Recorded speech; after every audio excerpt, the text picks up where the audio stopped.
Mon père a fui l'Italie fasciste. Mon père et mon frère sont rentrés très tôt dans la résistance. J'ai participé à mon premier déraillement à l'âge de 16 ans et demi dans le sud, puis j'ai été muté dans les maquis de la Creuse. De la Creuse étant d'origine italienne, on m'a fait partir à la main d'œuvre des FTP-MOI à Lyon. À 87 ans, Léon Landini ne cesse de répéter que la résistance ne s'est pas limitée à un fait d'armes, mais qu'elle portait aussi un projet de société révolutionnaire consigné dans le programme du Conseil national de la résistance. Un programme rédigé et signé dans la clandestinité par l'ensemble des partis politiques, des mouvements de résistance et des syndicats.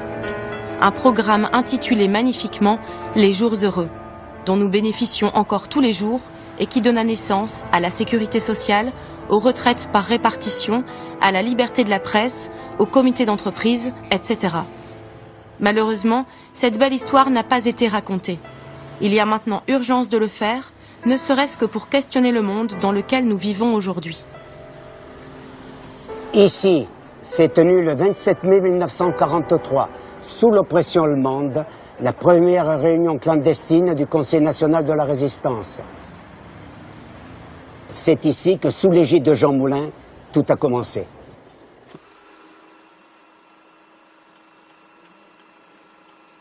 Jean Moulin, c'était un préfet. Il a été le chef de cabinet du ministre de l'Air du Front populaire Pierre Cotte. Donc c'est quelqu'un qui, hors de l'orbite communiste tout à fait, se situe à gauche de la gauche. C'est un homme assez engagé sur le front des luttes. Et par exemple, c'est quelqu'un qui va manifester de façon efficace son soutien à la République espagnole. Du fait de ses convictions politiques, Jean Moulin est révoqué par Vichy. Il fait alors un tour de France afin de répertorier les mouvements qui commencent à s'organiser, puis part à Londres en faire part au général de Gaulle.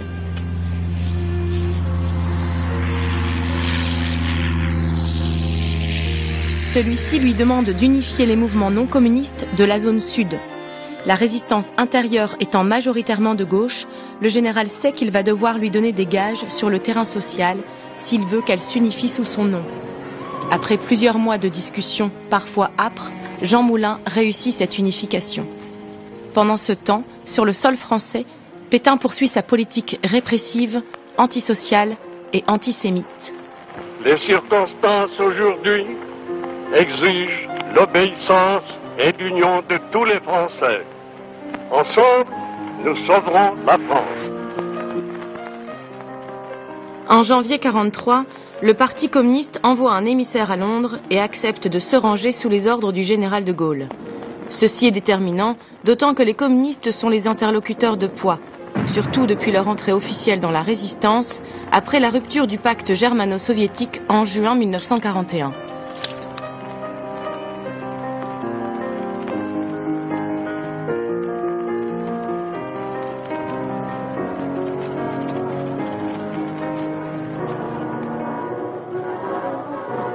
Le Front National se constitue. La lutte armée commence. Le jeune communiste Fabien abat le premier Boche au poignard et avec le revolver de celui-ci descend un officier nazi au métro Barbès. Tracts, brochures enseignent les méthodes du combat clandestin. Grâce à l'action des francs-tireurs et partisans, un peu partout les bombes éclatent. Dans les cinémas, dans les maisons closes, dans les librairies allemandes.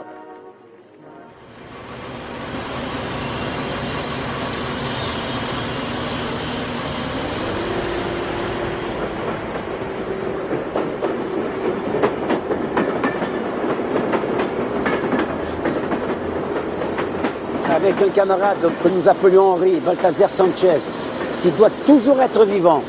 On nous avait signalé, notre commandement, qu'il y avait un train qui passait avec une plateforme où il y avait toujours une quinzaine d'Allemands et une mitrailleuse lourde sur la plateforme. Et nous étions, non pas sur le pont proprement dit, de l'autre côté, là-bas. Et lorsqu'ils sont passés, on leur a balancé une grenade quadrillée chacun. On a entendu exploser la grenade. Mais on n'est pas resté là pour voir, on est parti sur le côté, et il semblerait, d'après les gens, qu'il y avait eu tout de même un nombre assez important de tués ou de blessés graves. La peur, c'était 26 heures par jour. Parce qu'il y avait des moments où nous avions tellement peur qu'elle comptait double. Toutes nos opérations se faisaient à visage découvert. Et n'importe qui, n'importe quand, n'importe comment, on pouvait nous reconnaître. Alors on vivait continuellement sous la peur.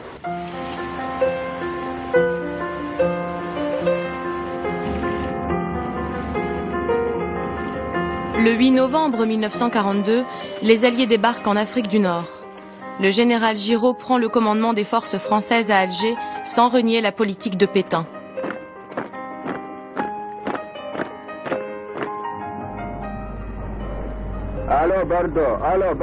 Quelques mois plus tard, en février 1943, la victoire de l'URSS à Stalingrad laisse entrevoir une victoire possible. Pour la résistance, la nécessité de s'organiser se fait de plus en plus pressante.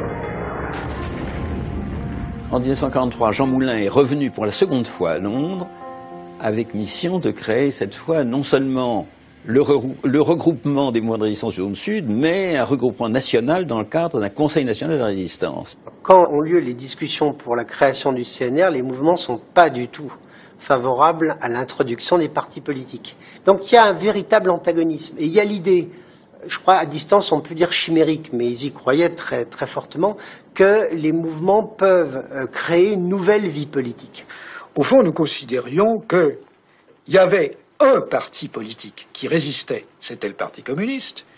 Il y avait un autre qui, tout en n'ayant pas en tant que tel d'activité résistante, avait tellement de membres et de dirigeants dans nos mouvements et dans les mouvements de zone nord, c'était le Parti socialiste, qu'on pouvait considérer que c'était un parti résistant lui aussi. Puis pour le reste, ça n'existait pas.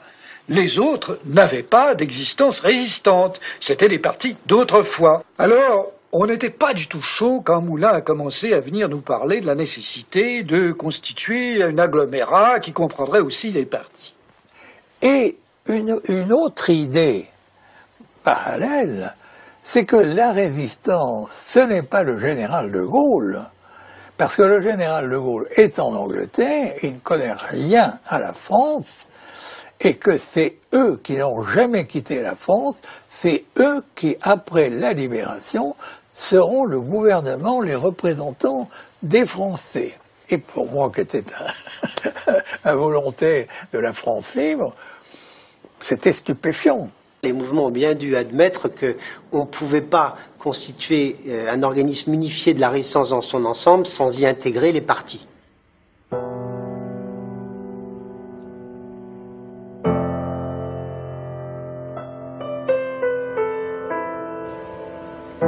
C'est un privilège extraordinaire, à 25 ans, vraiment de m'être trouvé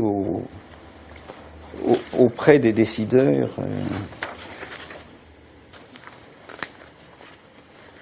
Oui.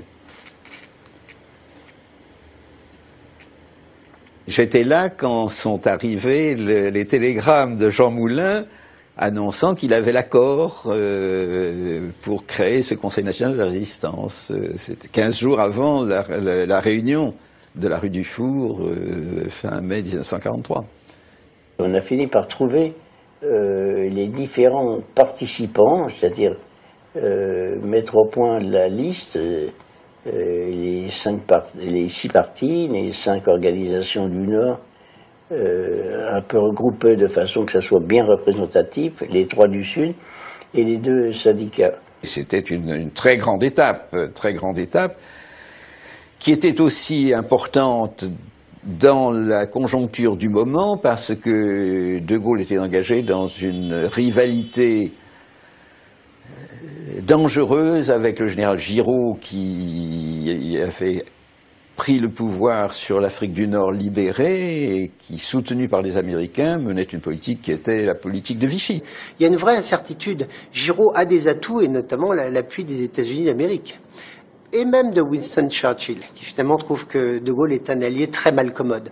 Et pour De Gaulle, l'unification c'est crucial parce qu'il ne peut l'emporter dans sa lutte face à Giraud et il ne peut être un interlocuteur à part entière pour les Alliés que si la résistance dans son intégralité le reconnaît pour chef.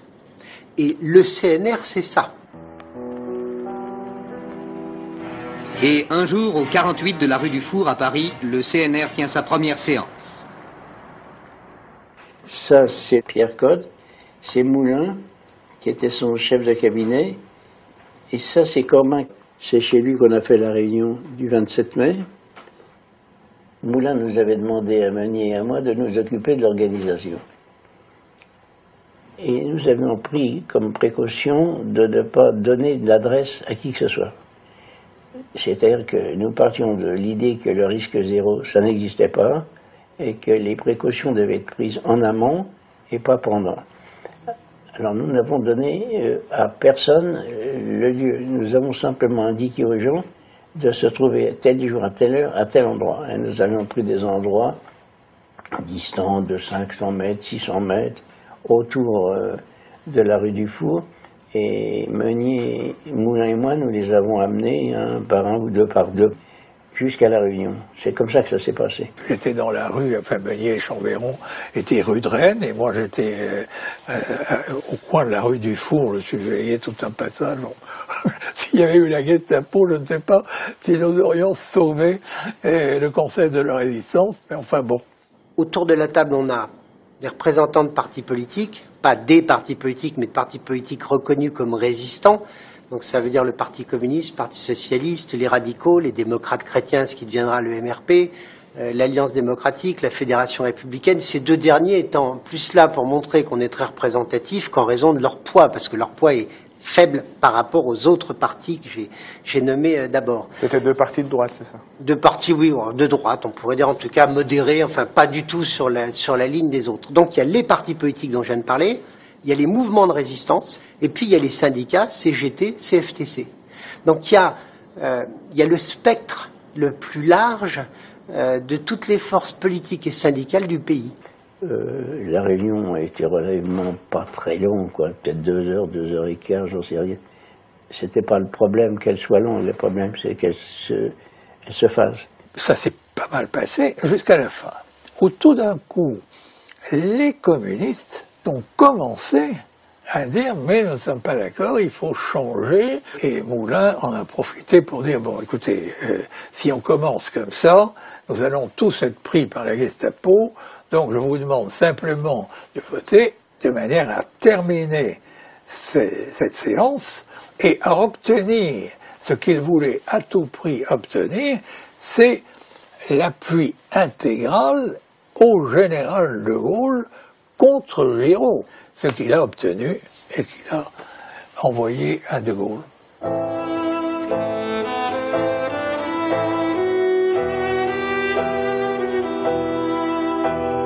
Le 9 juin, le général Delestrin, chef de l'armée secrète, est arrêté à Paris.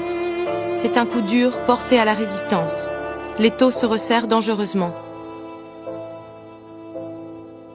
Après l'arrestation du général Delestrin, chef de l'armée secrète, Jean Moulin a voulu prendre des dispositions pour que le travail de préparation de l'armée secrète se continue. Donc il m'a convoqué la veille et il m'a dit voilà, on va faire une réunion demain et je vais faire des propositions. Et le lendemain, il m'a amené lui-même à la réunion de Caduire. C'est la Gestapo qui est arrivée. Jean Moulin et Raymond Aubrac, arrivés les derniers, sont dans la salle d'attente. Lorsque je suis entré, à voix bien évidemment très basse, Max m'a dit « je m'appelle Jacques Martel ». Et Aubrac, que je connaissais depuis fort longtemps déjà, m'a dit « je m'appelle Hermelin ». Et puis, la Gestapo a commencé l'évacuation en voiture sur l'école de santé qui était à ce moment-là son siège, le siège de la police allemande.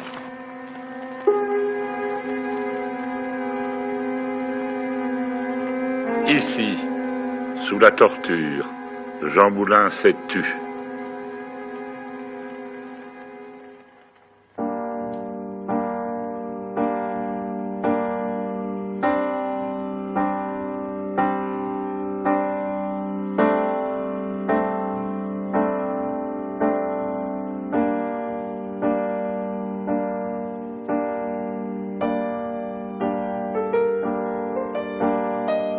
Jean Moulin, il était déjà pratiquement mort sur le banc lorsqu'il a été vu pour la dernière fois par un Français.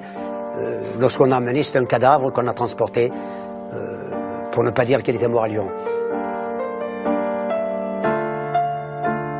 Voilà l'outil que nous avions à la guérilla urbaine. Lorsque on a bâti un Allemand dans les rues, nous la mettions sous le bras, le chargeur venait ici devant, et comme je vous l'ai dit il y a quelques instants, abattre un homme en plein jour, en pleine ville, à visage découvert, à bout portant, c'est une image qu'on ne peut pas effacer. Parce qu'au moment précis, vous coupez la route de la personne qui arrive en face, il ne comprend pas pourquoi.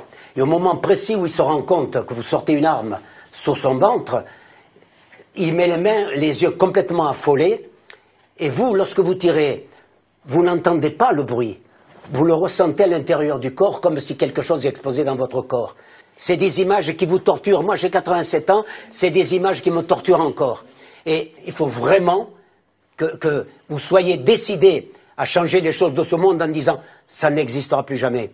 Après nous, comme l'on dit, c'est la guerre de 14, c'est la der des der, et nous pensions que c'était effectivement la période où nous allions changer ce monde. Et ce monde que nous espérions vous laisser et que vous n'avez pas, aujourd'hui c'est à vous qu'il appartient de le créer.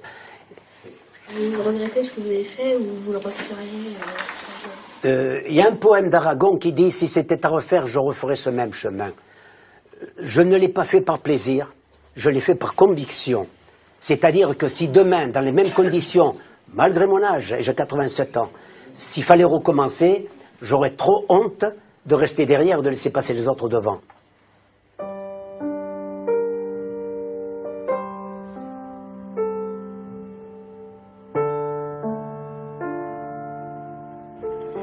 Moulin est arrêté en juin. Il n'y a plus rien. C'est le vide. Il y a Meunier et moi. Et il n'y a plus de président. Qu'est-ce qu'on fait? Et il y avait un homme qui nous paraissait tout à fait adéquat pour remplacer Moulin. C'était Bidault. Il avait une grande confiance parmi les résistants. Georges Bidault devient président du CNR en septembre 1943. Le Conseil national de la résistance dans son entier se réunit très rarement. C'est horriblement dangereux. Donc on va constituer un bureau permanent de 5 membres, auquel il faut ajouter le patron de la délégation générale, Sir Jacques Bingen, puis Alexandre Parodi. Donc eux représentent De Gaulle. Les 5 membres permanents ont des délégations de ceux qui ne siègent pas. Et donc leur rendent des comptes.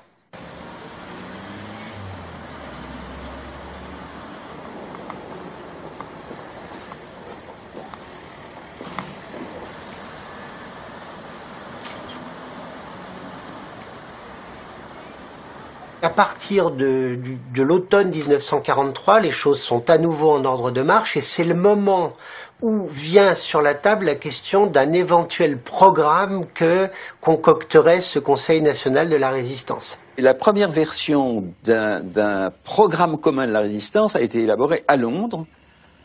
À Londres, un peu sous l'influence de Daniel Meyer, secrétaire du Parti socialiste clandestin, qui était venu à Londres pendant un mois au printemps 1943. Ce programme prévoyait la socialisation des grandes industries et des banques, notamment, et un plan, bien sûr la sécurité sociale. Et cette première mouture d'un programme commun a été approuvée par 13 des membres du Conseil de la résistance et refusée par les communistes qui ont trouvé qu'il n'était pas assez marxiste, et d'autre part par le député de droite Joseph Laniel, futur Premier ministre de la 4e République, qui lui a trouvé qu'il était trop marxiste. Les principaux rédacteurs du programme du CNR ne partent pas d'une feuille blanche. Ils sont influencés par les idéaux de la Révolution, mais aussi plus proches d'eux par ceux du Front populaire. Un travail intellectuel intense. Les travaux du CNR, on peut les suivre pour l'année 1944 ici. J'ai le privilège d'en conserver les archives, je crois que ce sont les seules qui existent à l'heure actuelle. Je recevais les miennes, naturellement, et je les brûlais suivant les consignes reçues, et mon ami Laniel m'avait demandé, car il était très traqué, très surveillé comme ancien ministre, de bien vouloir recevoir les siennes aussi et de le tenir au courant. J'avais donné comme consigne à mon ami de les détruire, il ne les a pas détruites, très imprudemment il les a gardées, les voici, elles sont là.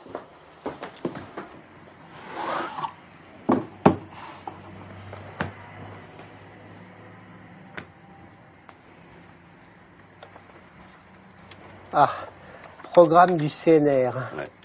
C'est toujours émouvant de voir une pièce comme ça, parce que tout d'un coup, c'est comme si on avait... C'est trompeur, mais on peut avoir l'impression qu'on est en prise directe avec le moment où ça a été conçu. Il y a sûrement là-dedans le document qu'il n'aurait pas dû garder. Mais ce qui est intéressant, c'est qu'il les ait gardés précisément, et qu'il n'ait pas été le seul à garder ce type de document. Donc ça veut dire quoi? Ça veut dire que c'était pas seulement des bouts de papier qu'ils avaient rédigés, qu'ils gardaient un temps, puis dont ils se seraient défaits. C'est des choses à quoi ils attachaient un grand prix. Ils y tenaient comme à la prunelle de leurs yeux.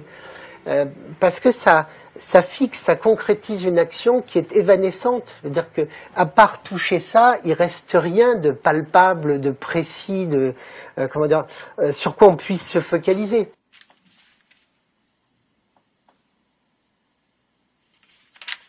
Voilà, ça c'est la discussion, ça c'est les remarques donc, du Parti communiste au premier programme des socialistes.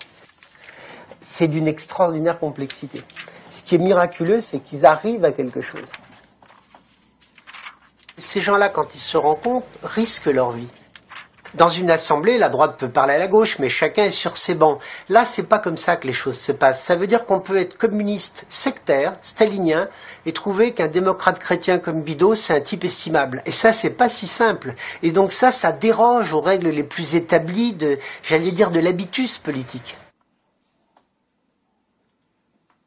C'est le communiste Villon qui joue un rôle clé dans la partie finale, c'est-à-dire le moment où il faut se mettre d'accord pour signer ce texte.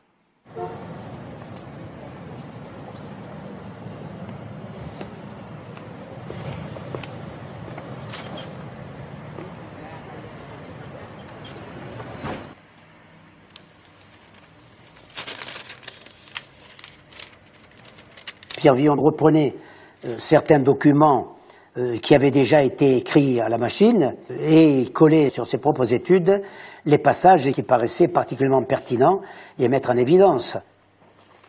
Poursuivant la préparation de l'insurrection nationale dont l'action immédiate est le prélude. Il faut savoir que l'action immédiate n'a été préconisée par le Conseil national de la résistance que le 15 mars 1944. Ça, c'était dans le programme. Ça, c'est ce qu'avait pondu Pierre Villon. Je pensais qu'il fallait d'abord savoir comment s'en sortirait de cette occupation. Et je me suis dit qu'il fallait saisir l'occasion et ajouter à ce programme d'après-guerre un programme d'action immédiate. Tout le monde devait participer d'abord, et c'était l'élément fondamental à la libération. Sans la libération, ou la libération venant d'ailleurs, nous n'avions plus droit à la parole. Le programme du CNR, il a deux volets parfaitement distincts, un volet d'action immédiate et un volet de réforme profonde à mener. Les deux sont indissociables. Ce qui veut dire que l'action immédiate, c'est ce qui paraît le plus important aux gens qui agissent à l'époque, et donc c'est bien ce sur quoi on va se focaliser. Mais tout ça n'a de sens que si on a un projet politique. C'est-à-dire que faire de la résistance, ça nécessite de penser politiquement la situation.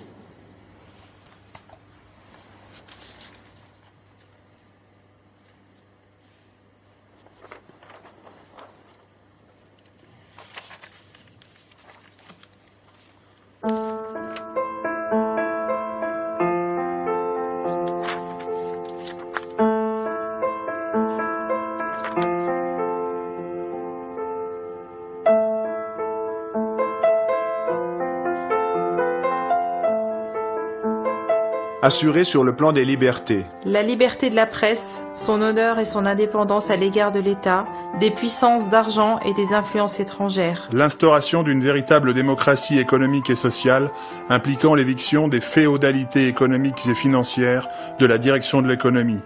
Le rétablissement du suffrage universel.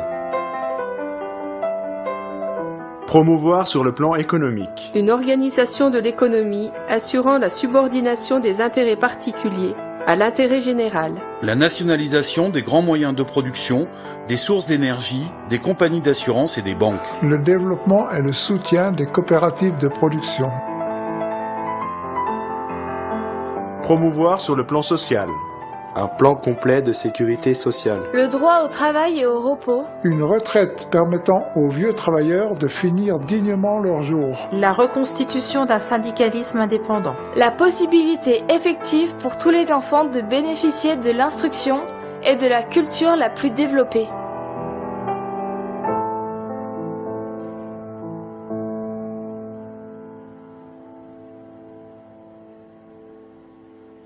C'est un programme qu'on peut considérer comme révolutionnaire, oui, oui. Mais qui n'impliquait pas, comme les communistes, au moins en doctrine, le souhaitaient, l'abolition du capitalisme.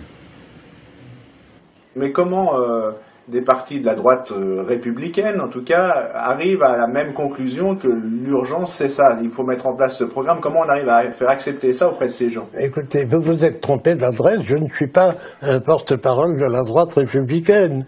Il faut leur demander. Je n'ai pas dans la tête le programme, je veux dire, de la résistance. Je savais qu'il existait, mais je veux dire, c'était un seul combat pour une seule patrie. Et bien entendu, il fallait que tous les Français bénéficient de la victoire, qu'il n'y ait pas des privilégiés. Le centre de gravité politique de la résistance, entre 40 et 44, a considérablement glissé vers la gauche. De sorte que des gens qui sont de familles de droite, mais qui sont en 44 à la négociation, sont des gens qui sont beaucoup plus à gauche que beaucoup de nos gens de gauche aujourd'hui. Ils n'ont pas tout perdu, les gens de droite. Attention, malheureusement, ils ont empêché le CNR de prendre position sur la décolonisation, qui était probablement un des problèmes les plus importants d'après-guerre. Donc leur passage, leur trace est là. Reconnaissons que la résistance en France, aujourd'hui on dit que tous les Français étaient résistants, voulaient la défaite de l'Allemagne, c'est pas si simple. Les résistants étaient une petite minorité, pas forcément des gens très jeunes, ne s'est pas encore passé à travers le moulinage politique qui fait que des gens qui sont au gouvernement sont plus prudents, n'osent pas faire de grandes proclamations, sinon on les accuse d'être idéalistes. À cette époque, c'était une accusation que l'on acceptait volontiers. Oui, il fallait être idéaliste, il fallait même être utopiste pour mobiliser tous ceux que l'on voulait mettre en action pour aboutir à la victoire contre le nazisme.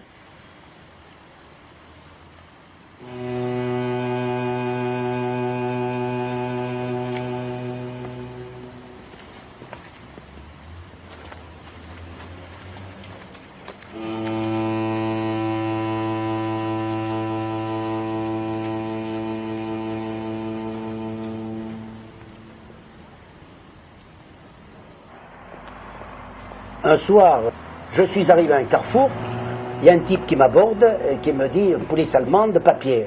Il se met la carte d'identité dans la poche, je dis hey, « monsieur », il sort le revolver, il me dit « tu fermes ta gueule ». Ils nous ont emmenés à la Gestapo, là les coups ont commencé à pleuvoir de plus en plus fort. Quand Barbie est rentré dans la pièce, ça fait du silence dans la pièce parce que les Français nous frappaient, les Allemands étaient assis à une table. J'ai eu enfoncement de la boîte crânienne, des vertèbres écrasées, testicules écrasés. J'étais à moitié évanoui, mais j'essayais tout de même de suivre ce qui se passait autour de moi. Il m'a souffleté, il m'a donné des coups de pied, il m'a dit « quel est ton chef ?» J'ai dit « moi j'ai pas de chef ». Il me dit eh ben, « si tu veux pas parler, on va te faire passer à la baignoire ». Le soir, on m'a descendu à la cave. Il y avait 40 ou 50 personnes dans la cave. Il n'y avait plus personne qui avait visage humain. Tout le monde était défiguré. Moi, j'en ai vu un qui avait l'œil qui pendait à l'extérieur. Tout le monde était dans un état lamentable. Et à un moment donné, ils nous ont dit, bon, on vous emmène. Et le gars qui nous avait frappé, je lui ai demandé, où est-ce qu'il nous a emmenés? Il m'a dit, on va vous fusiller. Et à un moment donné, on est arrivé quelque part. Il y en a qui ont commencé à descendre du camion. Il y en a un qui a dit, où sommes-nous? Et il y en a un autre qui lui a répondu, on est au fort Montluc.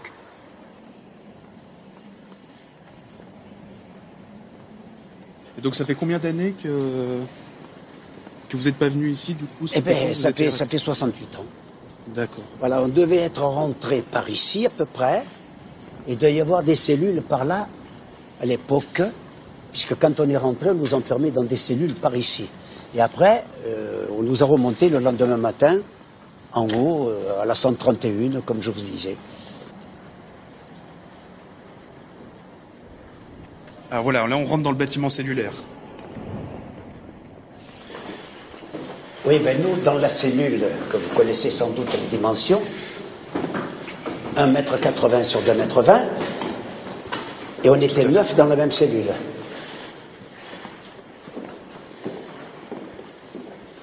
Elle devait être par ici, je ne sais plus laquelle est-ce. Hein. Et vous voyez, il y avait un petit trou dans la porte, et il y a un renfoncement là-dedans. Il y avait un renfoncement où on mettait le pot de chambre dessous dans le renfoncement. Et la nuit, comme on était 9, on dormait tête à pied, il n'y avait pas de place. Il y en avait un qui se mettait dans le renfoncement comme ça. Quand il n'en pouvait plus, il demandait à un camarade de l'enlever et il se recouchait à sa place.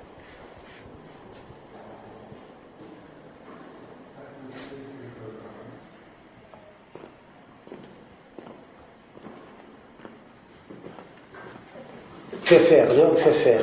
Ça, c'était un de mes camarades avec qui j'ai fait certaines opérations militaires. Voilà, oui, ben c'est... Ça fait mal à la gorge.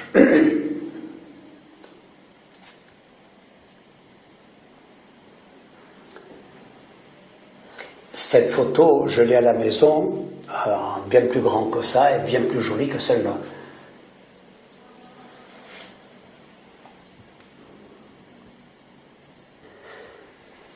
Voilà, bon, ben non, j'aurais pu rester ici. Bon.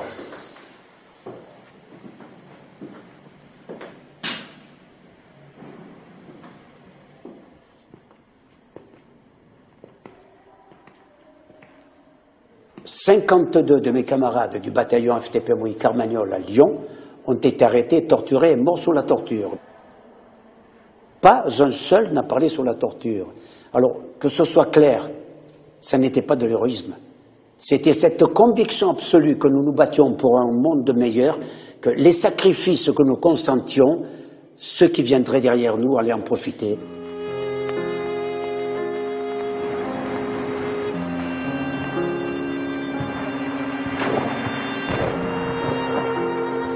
Le 6 juin 1944, les Alliés débarquent en Normandie. Sur le sol français, la résistance intérieure organise l'insurrection. La République est restaurée au fur et à mesure de l'avancée des troupes. Des Français issus de la résistance et non des officiers américains, comme le prévoyait Roosevelt, se substituent aux fonctionnaires de Vichy dans les administrations. Ceci a été rendu possible grâce au rapport de force gagné par De Gaulle, soutenu politiquement par le CNR face aux Alliés. Paris est libéré le 24 août 1944. Aujourd'hui, nous avons le droit de compter sur demain. Nous avons le droit de croire à demain. Nous avons le droit de regarder les yeux des enfants. Sur les dépouilles des fascismes, la notion de l'homme retrouve ses droits. Nous avons retrouvé aujourd'hui les droits de notre vie. Le droit de rire, le droit de parler, le droit de penser, le droit de prier, le droit d'être des hommes libres.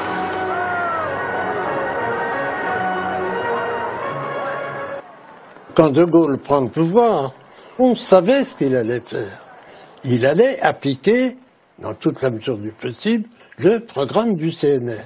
Ce qui s'est passé. Le général de Gaulle va parler à la France.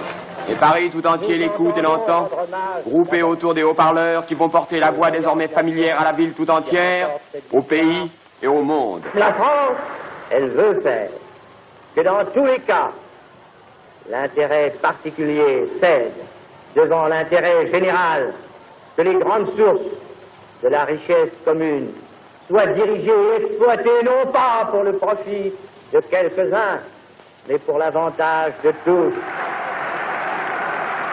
Vous savez, c'est une mine, hein, les déclarations de De Gaulle pendant 4 ans. C'est formidable quand on lisait ça. D'ailleurs, j'ai souvent dans des controverses avec les gaullistes, je leur ai dit, vous devriez lire les mémoires du général, ça vous serait utile. Puis vous apprendriez quelque chose au moins. Ils les ont jamais lus. Vous n'êtes pas gentil avec eux? Non, je suis pas gentil en général. Ah non, ça je suis pas gentil en général. Ils le savent d'ailleurs. Ça, je n'ai jamais eu le sentiment qu'on me prenait pour un monsieur gentil, moi.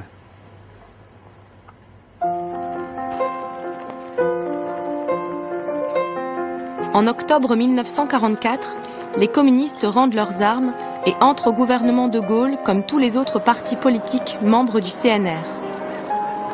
Ils seront les plus ardents dans l'application du programme, notamment avec la création d'EDF par Marcel Paul ou l'instauration de la sécurité sociale par Ambroise Croizat. Ambroise Croizat, ministre communiste du Travail, augmente de 130% la retraite des vieux et l'étend à toutes les catégories de travailleurs.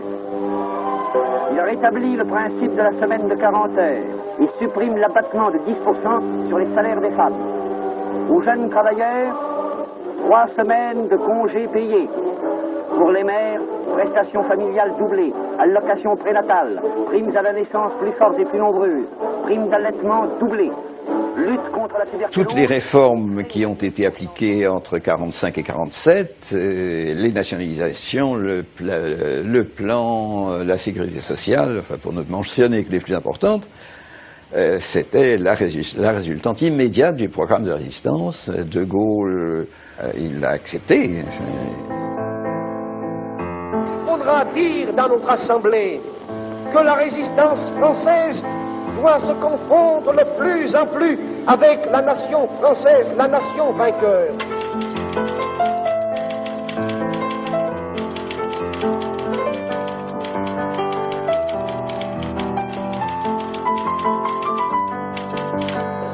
Au travail, mes camarades, nous avons été les camarades de combat, nous serons aujourd'hui les camarades de la construction française.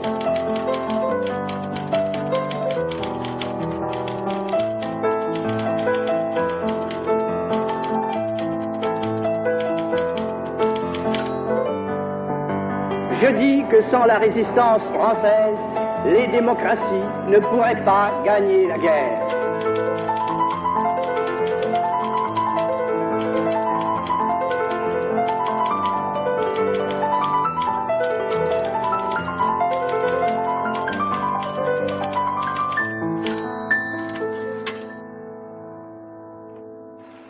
Ces mesures sont passées à Libération rapidement et facilement, d'abord parce qu'il y avait un accord pour ces mesures. À la Libération, ce que nous on appelle aujourd'hui la droite est disqualifiée, très souvent assimilée purement et simplement à Vichy, que le patronat est lui-même très disqualifié à cause de la collaboration économique, etc. Bref, tout ça mis bout à bout, il y a un contrepoids qui n'existe pas temporairement. On voit très bien les choses se mettre en place à partir de 48, y compris au niveau gouvernemental. Qu'est-ce qui est arrivé? Il est arrivé une chose. C'est qu'il y a un vent qui s'est levé, qui s'est appelé le vent de la guerre froide. Et le vent de la guerre froide a eu pour effet de briser cette unité qui avait été réalisée dans la période des combats et qui a repoussé un certain nombre de combattants de cette époque sur leur position d'origine. Au printemps 47, le plan Marshall des Américains, qui octroie une aide financière considérable à la France, tout en imposant leur modèle économique, accentuera encore les divergences entre les anciens membres du CNR. L'unanimité forgée à grand prix dans la résistance, elle n'a pas tenu plus de 2 ans. Mais en même temps, ces 2 années-là sont cruciales parce que les réformes qui ont été faites pendant ces 2 années-là, c'est des réformes qui ont conditionné la vie de la France pour longtemps. Et au fond, il a fallu attendre, je dirais, les années 1980, et je ne serai pas plus précis sur les dates, mais pour commencer à voir, alors, sous des coups de butoir divers, se déliter cet héritage-là.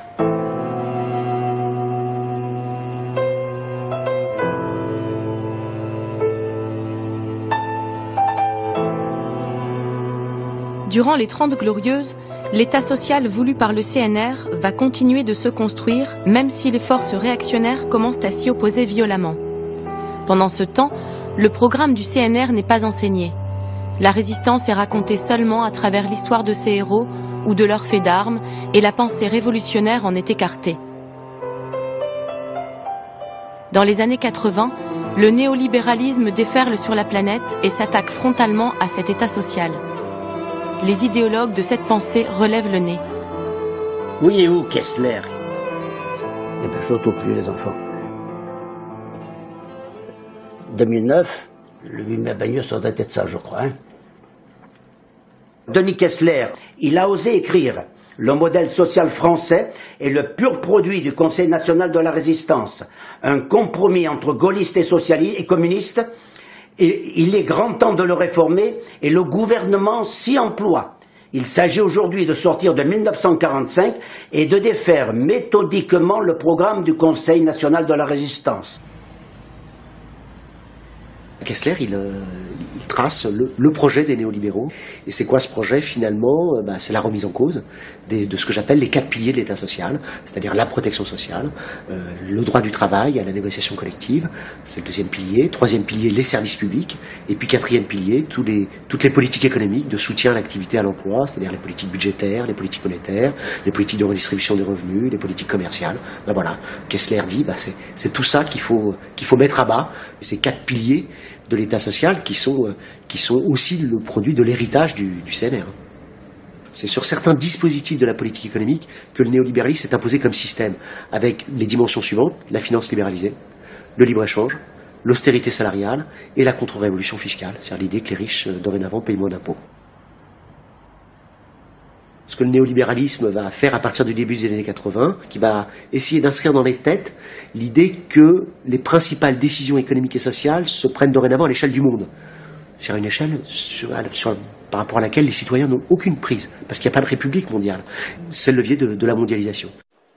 Première entreprise privatisée, Saint-Gobain. Les grandes sociétés nationalisées à la Libération devraient suivre, ainsi qu'une ou plusieurs chaînes de télévision. Édouard Balladur l'a annoncé, la vieille dame nationalisée en 1945 sera privatisée parce que le gouvernement veut, dit-il, changer les règles du jeu de notre économie. Il s'agit d'abord des 3 banques nationalisées. Depuis 30 ans, l'idéologie néolibérale a colonisé l'ensemble de la société et les gouvernements de gauche comme de droite se sont laissés embarquer sans se rendre compte que c'est leur pouvoir et ceux des citoyens qu'ils perdaient au profit des seuls marchés financiers. Les digues mises en place par le CNR cèdent petit à petit. Et sur les engagements pris en ce sens à Bruxelles. Le retour du programme du CNR sur le devant de la scène viendra d'un appel lancé par de grandes figures de la résistance en 2004, puis par le rassemblement annuel Paroles de résistance au plateau des Glières. Un passage de témoin entre résistants d'hier et résistants d'aujourd'hui pour rappeler que les valeurs du Conseil national de la résistance doivent vivre au quotidien. Le motif de base de la résistance, c'est l'indignation. Et je vous souhaite à tous, à chacun d'entre vous, d'avoir votre motif d'indignation. C'est précieux. Quand quelque chose vous indigne, comme j'ai été indigné par le nazisme, alors on devient militant, fort et engagé.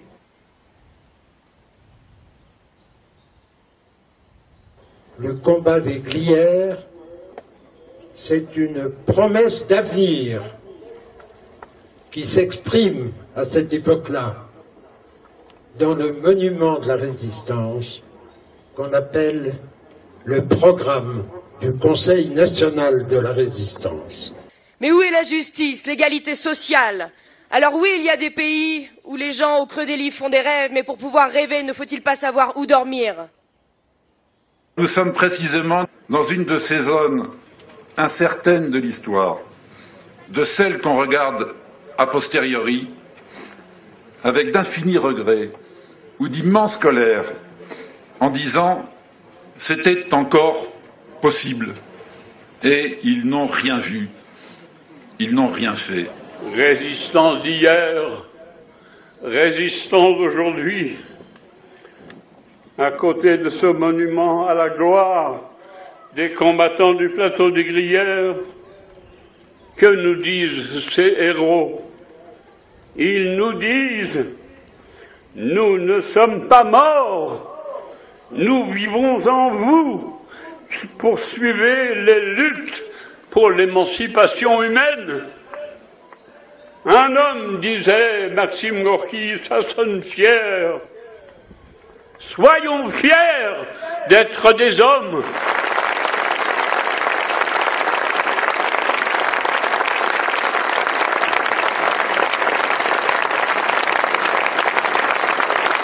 On se sent solidaire de ce que le Conseil national de la résistance a défendu et on se sent un peu héritier de tout ça aussi. Et pour nous, la résistance passée et la résistance future, il y a une logique de continuité. Moi, ce qui me fascine avec le CNR, c'est la dimension républicaine qu'il y a derrière, oui, qui n'est plus, que t'entends plus. Dans la République, tu l'entends juste aujourd'hui pour parler de la burqa ou des trucs. Enfin, je veux dire, c'est pas ça. Il y a la République, il y a d'autres choses. On voudrait nous faire croire qu'on est de plus en plus individualiste, que finalement, c'est comme tu disais, c'est chacun pour soi, qu'on est toujours mis en compétition, les chômeurs contre ceux qui travaillent, les gens qui sont malades contre ceux qui sont en bonne santé. Et finalement, bah voilà, ce qui nous reste. Heureusement qu'il y a encore des rassemblements comme ça qui nous montrent qu'il y a du vivre ensemble, qu'on défend nos valeurs, qui sont les valeurs de la République, la liberté, l'égalité, la fraternité. Elle me rajeunit. Parce que j'ai tenu le même langage avant de rentrer dans la résistance. Et je suis content de l'entendre encore au plateau des Glières à 85 ans. Merci. C'est un honneur. Merci à vous. Tu Merci continues. pour votre présence surtout. Réfléchir et agir. Parce que indignez-vous, c'est pas suffisant. Voilà. Il faut oser et agir. C'est ça, l'action. On a même un très jeune avec nous. Je pensais pas qu'à 85 ans, on ait encore trouvé quelque chose d'inoubliable. Tout est permis, hein. Il n'y a pas d'âge.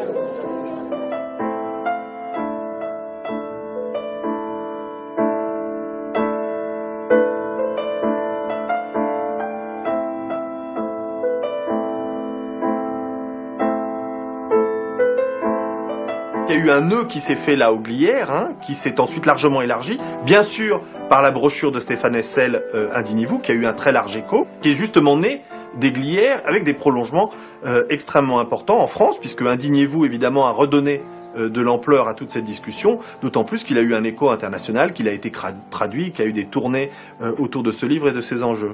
Indignez-vous, une trentaine de traductions. Une vision politique qui s'étend jusqu'en Israël, puis à New York. Un mouvement international déjà éclos en Égypte, en Espagne, en Grèce, inspiré du titre du livre d'un Français. Merci pour tout ce que vous me dites. Merci beaucoup. Je pense qu'aujourd'hui, on a de plus en plus besoin du passé en général, parce que les horizons politiques sont beaucoup plus obscurcis qu'autrefois, où il y avait de grandes idées transformatrices qui animaient la société française et beaucoup de démocratie occidentale, et ces grandes idées transformatrices, elles ont beaucoup perdu de force.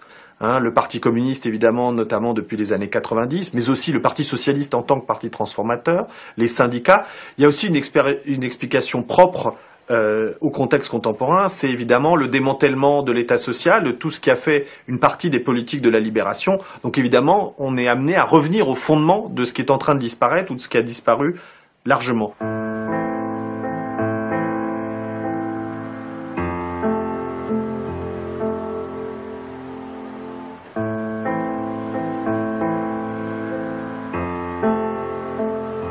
Depuis quelques années, le Conseil national de la résistance est mentionné dans de nombreux discours politiques, de droite comme de gauche. Beaucoup d'utilisations iconiques, mais peu d'actions allant dans le sens du texte.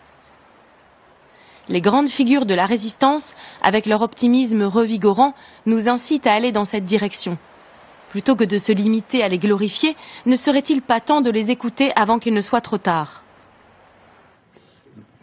Personnellement, ma résistance tendrait à demander, exiger que la collectivité nationale, qui en a les moyens, élabore des projets d'avenir et une politique d'avenir. Pour moi, c'est le grand manque actuel de notre société. La gravité de ce que nous avons à faire est évidente. Et il faut simplement que les gens le prennent au sérieux et ne se disent pas « Oh ben les marchés vont s'en occuper, puis ça va s'arranger.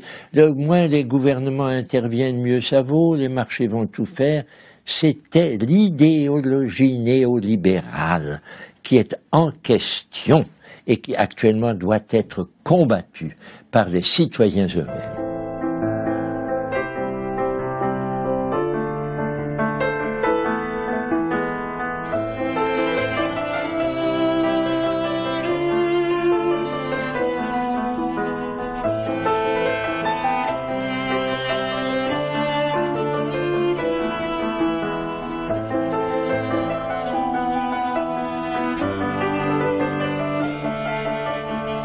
Thank you.